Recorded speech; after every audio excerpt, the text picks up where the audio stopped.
Fire and ice. As we monitor fires sparking around the state, snow is completely shutting down I-70. And cars catch fire in Arapahoe County. Now the business owner is looking for answers. I just hope somebody will start doing something about all these crimes that it's been happening.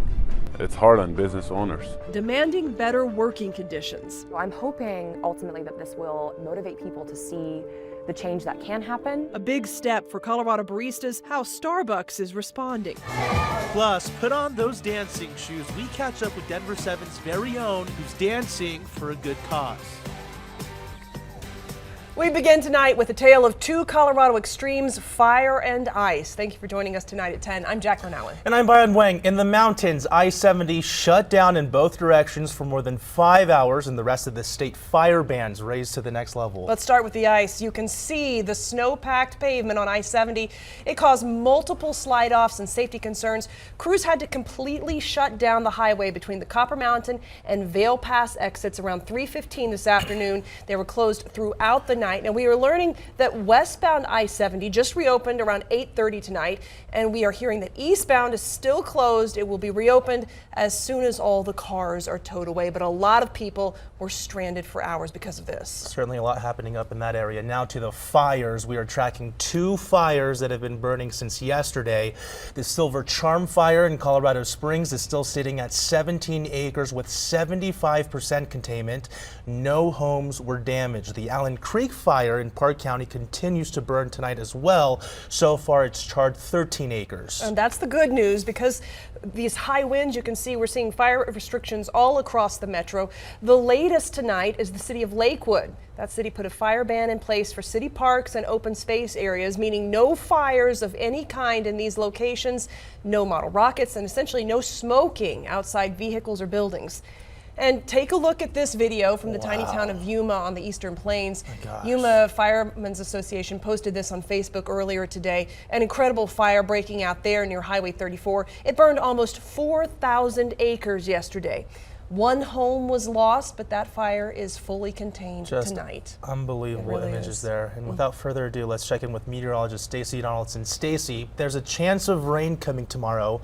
Much needed, and hopefully this gives fire crews a little help. That's right, and it was much cooler today. A cold front rolled through the state just in the nick of time. We hit 89 degrees, a record afternoon high yesterday, with those winds gusting around 60 to 70 miles an hour. Now today we dropped into the 50s and 60s for afternoon highs, and it's still windy, but most of the fire danger was down into southern Colorado, and now those have been lifted, the red flag warnings. As for those temperatures outside today, 60s as I mentioned here. We still have gusty winds into northeastern Colorado, but the high wind warning has been lifted. Winds still around 35 miles an hour for Holyoke, 38 for Fort Morgan, and 39 for Broomfield. Our humidity levels have gone way up, which is great news here across the state. And we also still have some light snow falling off to our west, where we have a winter weather advisory in effect until midnight. But we are going to be talking about the rest of the weekend and that chance for rain showing up tomorrow in just a few minutes.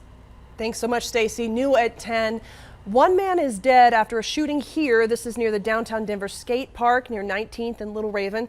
Police got the call around 7 tonight, and the roads nearby had to be closed while police investigated. So far, no arrests have been made. All right, take a look at this video. Cars in flames. This is an Auto Hub car dealership in unincorporated Arapahoe County. Police say the call came in around 2:30 this morning. When they got to the lot, they found 2 cars on fire. South Metro crews were able to put out the fire, but 4 cars were eventually damaged. The owner says he thinks this was a case of vandalism because he has dealt with similar issues in the past. There's always been an issue since 2021. I have over 10 cases of vandalism, theft, and nobody has even got back to me. I just hope somebody will start doing something about all these crimes that it's been happening. You know, it's hard on business owners. We have been reporting on several dealerships targeted. The cause of this fire is still under investigation.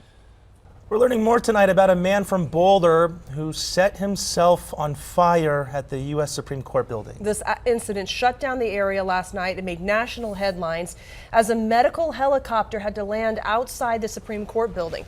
Now, police have not yet released a motive, but we've learned that 50-year-old Wynn Bruce died of his injuries. He was a photographer in Boulder who owned Bright and True Photos and had been recognized for his work here.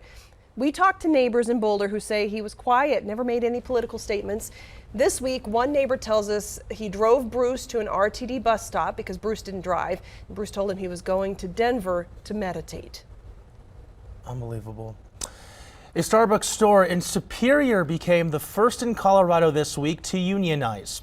12 of the 14 votes were in favor of the store joining the Starbucks Workers United Union. The store is located near Rock Creek Circle and Colton Road. Employees say they want better wages, benefits, and working conditions.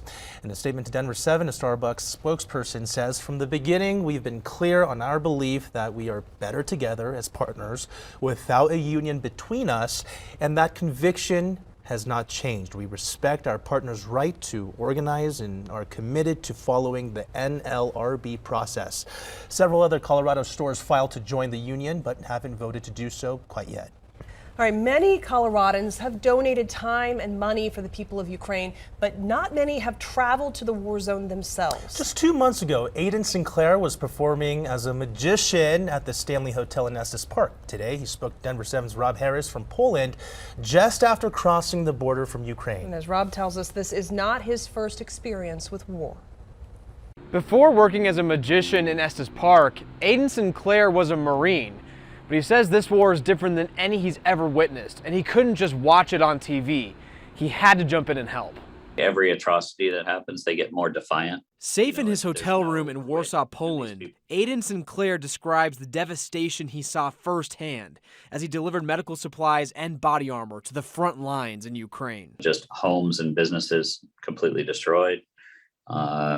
People still recovering, the bodies of loved ones. Every bridge and intersection you go through has got sandbags and bunkers and guards, and it's a scary place. Seeing it in person has given it a new weight for Sinclair. But from the second he saw the raid begin on TV and social media, he says he knew he had to step in and help. I think as Americans, we don't like bullies. It was just such a blatant act of aggression and such a blatant act of, violence, that you can't not be upset about it. You can't not, want to take action. For Sinclair, taking action meant donating every penny his magic show brought in, and even maxing out his credit cards to buy armor and aid.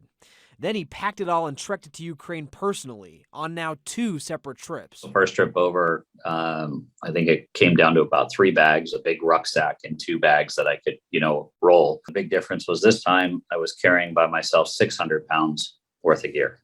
So moving everything got a lot more complicated. His background as a Marine has certainly helped him navigate the war zone in Ukraine, but his skills at magic have come in handy too. On the train back, with the refugees, it certainly got some children to calm down a little bit. I don't generally work for kids, but a deck of cards can go a long way sometimes. Give somebody a sense of wonder for a few moments is kind of important, I think. Sinclair's not even back in Colorado yet, but he's already planning his next trip to Ukraine because he says he can't sit back on the sidelines and watch as he sees people fighting to be free. For Denver 7, I'm Rob Harris. Wow, that is someone putting his money where his mouth is. Yeah. All right, speaking of working hard for a good cause. Our own Lisa Hidalgo is taking to the dance floor to show off her moves, raising money for blind children.